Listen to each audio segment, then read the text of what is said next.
Bismillahirrahmanirrahim. Assalamualaikum warahmatullahi wabarakatuh. Robi sohli sodli wa yasirli amri lahu uqdatan min lisani yafqahu qoli. Robi jidni ilman warzuqni fahman birahmatika ya arhamar rahimin. Pentingnya berada di lingkungan yang baik.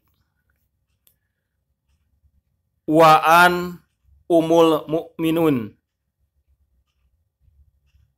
Umma Abadillah Angsata radhiyallahu anhu qala Rasulullah sallallahu alaihi wasallam yagru jaisun ala ka'bata fa idza kanu bibaida a'aminal ardi yuhsapu wi awalihim wa arihim qalat ya Rasulullah kaifa yuhsapu bi awalihim wa akhirihim wa fihim aswaquhum wa man laisa minhum qala yuhsapu bi awalihim wa akhirihim summa yug'asun ala niyatihim. Muttafaq alaih. Hadal labadul Bukhari. Dari Ummul Mukminin, yaitu ibunya, sebenarnya adalah bibinya Abdullah, yakni Aisyah radhiyallahu anha, berkata, saya mendengar Rasulullah Shallallahu alaihi wasallam bersabda, ada sepasukan tentara yang hendak menghancurkan Ka'bah. Kemudian setelah mereka berada di suatu padang dari tanah lapang, lalu dibenamkan dalam tanah. Dengan yang pertama sampai yang terakhir dari mereka semuanya. Aisyah bertanya, saya berkata, wahai Rasulullah, bagaimanakah semuanya dibenamkan dari yang pertama sampai yang terakhir? Sedang di antara mereka itu ada ahli pasaran. Maksudnya para pedagang. Serta ada pula orang yang tidak termasuk golongan mereka tadi, yakni tidak berniat ikut menggempur Ka'bah. Rasulullah Shallallahu alaihi wasallam menjawab, ya, semuanya dibenamkan dari yang pertama sampai yang terakhir.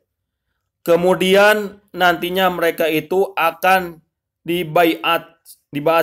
dibangkitkan dari masing-masing kuburnya sesuai niatnya sendiri untuk diterapi dosa atau tidaknya.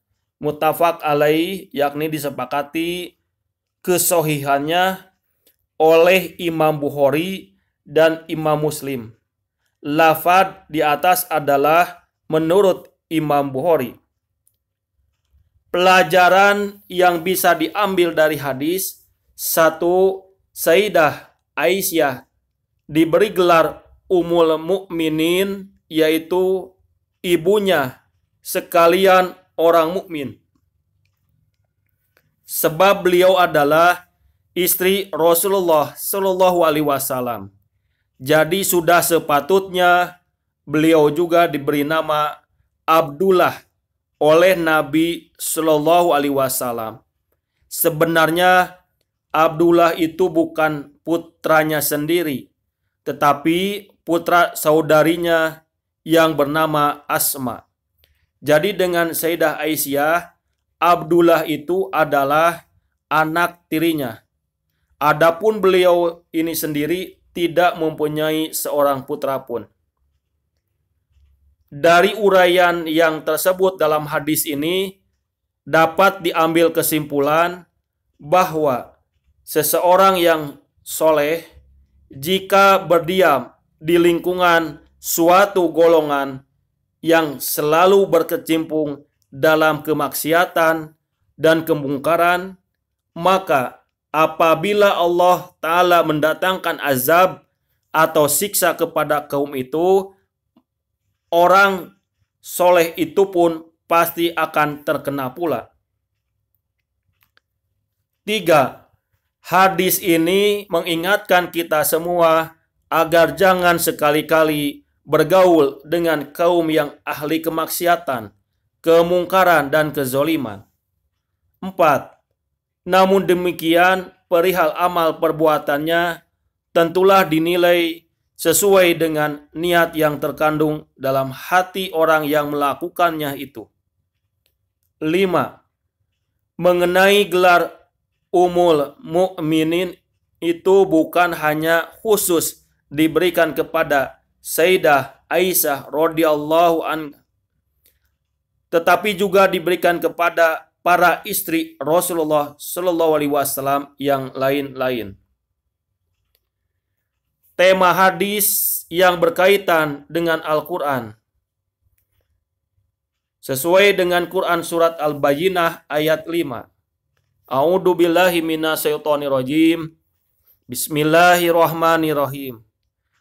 Wa ma amiru illa liya'budullaha muhlisina lahuddina hunafa'a wa yuqimus sholata wa yu'tuz zakata wa dzalika dinul qayyimah. Padanya mereka tidak disuruh kecuali supaya menyembah Allah dengan memurnikan ketaatan kepada Allah dalam menjalankan agama yang lurus, dan supaya mereka mendirikan sholat dan menunaikan zakat, dan yang demikian itulah agama yang lurus. 2. Pengetahuan Allah Subhanahu wa Ta'ala adalah maha luas. Qul in tuhfu ma fi sudurikum aw tubduhu ya'lamullaha wa ya'lamu ma fis samawati wa ma fil ardi wallahu ala kulli syai'in qadir. Katakanlah, jika kamu menyembunyikan apa yang ada dalam hatimu atau kamu melahirkannya, pasti Allah mengetahui. Allah mengetahui apa-apa yang ada di langit dan apa yang ada di bumi, dan Allah Maha Kuasa atas segala sesuatu. Terjemahan Quran Surat Ali Imran ayat ke-29. Shadaqallahul adzim. Sami'na wa ata'na ghufranaka rabbana walaikal masir.